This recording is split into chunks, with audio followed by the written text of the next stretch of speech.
Cada vez que pienso dónde estoy metida, en plan en serio, que tomo conciencia del sitio en el que estoy. Cuando recuerdo que hay vida más allá de este bloque ladrillo, cuando pienso que del suelo salen flores de colores, se me cae un mechón de pelo.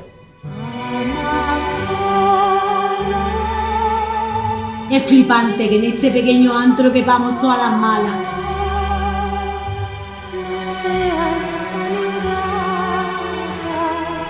Si mi madre no me quiere, ¿quién me quiere?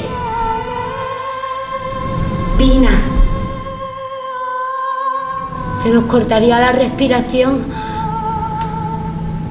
y nos besaríamos. Hay días que siento que llevo aquí toda la vida.